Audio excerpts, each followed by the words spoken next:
आतंकी संगठन लश्कर का top commander Abu Dujana encounter में ढेर हुआ। पुलवामा जिले के हारकीपोरा में सुरक्षा बलों को बड़ी कामयाबी मिली। दुजाना के साथ एक स्थानीय आतंकवादी आरिफ ललहारी भी मारा गया।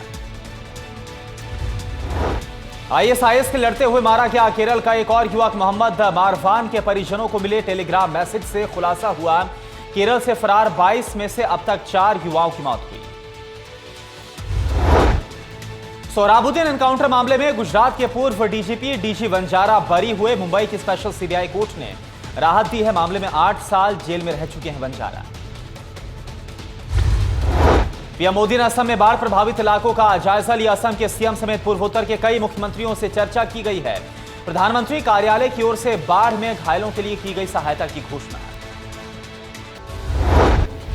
एलपीजी सब्सिडी कट के मामले में राज्यसभा में विपक्ष का जोरदार हंगामा। पेट्रोलियम मंत्री धर्मेंद्र प्रधान बोले, सब्सिडी सिर्फ गरीबों के लिए।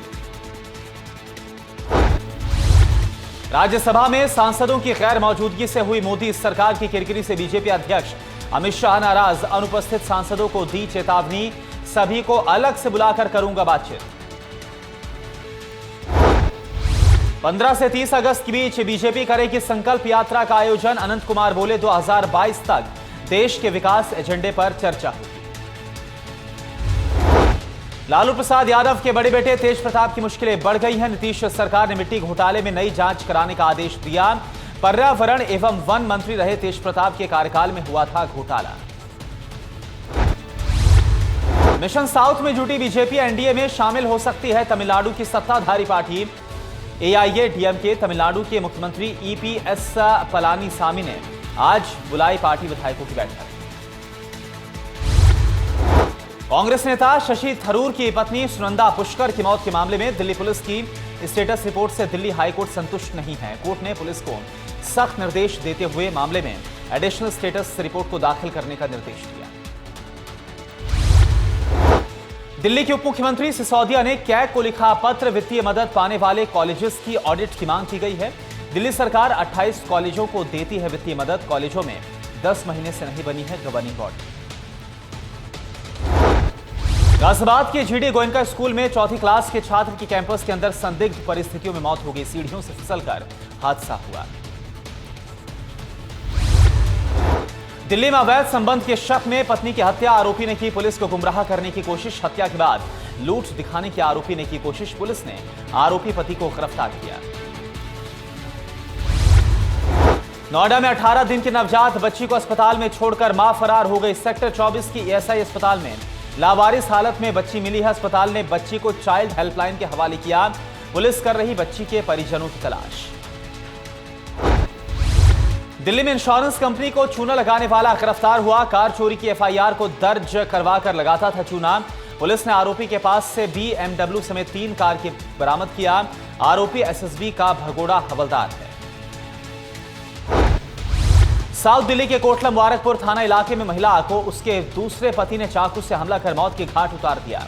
मृतक महिला का नाम संतोषी था। वो प्रेम गली कॉलोनी में रहती। गुरुग्राम की भोंडसी मॉडर्न जेल से लाखों की उगाही का मामला उजागर हुआ है। ऑडी कार और 10 लाख रुपए उगाही मांगने का जेल में बंद रंजीत महाल और बिंदर गैंग पर आरोप लगा। जेल के डिप्टी सुपरिटेंडेंट पर गैंगस्टर का साथ देने का आरोप लगा है। पीड़ित जेल में आर्म्ड लाइसेंस केस में बंद है। फतेहाबाद में खजूरी गांव के एक शख्स से मांगी गई 20 लाख रुपए की रंगदारी। मोबाइल पर मैसेज भेजकर मांगी गई रंगदारी। पीड़ित ने 2 लोगों पर रंगदारी मांगने का आरोप लगाया। लालवास गांव के हैं दोनों आरोपी। सिरसा के गांव सुल्तानपुरिया में करंट लगने से पिता पुत्र की मौत हो गई। खेत में काम करते वक्त हादसा हुआ।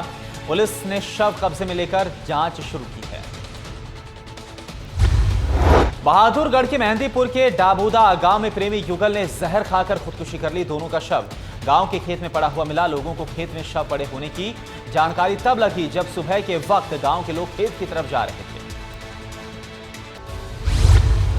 टोहाना में शिक्षा विभाग ने 143 स्कूलों को नोटिस जारी करके आदेश दिया है। स्कूलों में महापुरुषों के नाम पर कोई गलत टिप्पणी की तो होगी कड़ी कार्रवाई। एसडीएम को स्कूलों में जाति धर्म के नाम पर अभद्र टिप्पणी करने की शिकायत मिली। गुरुग्राम की बसई रोड पर लगा आईसीआईसीआई बैंक का एटीएम हुआ खराब। पैसे निकालने जा रहे लोगों को मिल रहे हैं आधे ही पैसे 2000 के बदले निकल रहे सिर्फ 500 रुपए की नोट। बाढ़ के खतरे को लेकर अलर्ट पर हरियाणा सरकार ने सभी जिला प्रशासन को अलर्ट किया। अगले 5 दिनों तक सतर्क रहने का आदेश दिया गया। बारिश की वजह से राज्य की नदियां उफान पर। गोहाना में बारिश ने प्रशासन के दावों की पोल खोल दी है। कई इलाकों में बारिश से जल भराव हो गया। सड़कों पर 2-2 फीट पानी जमा हुआ।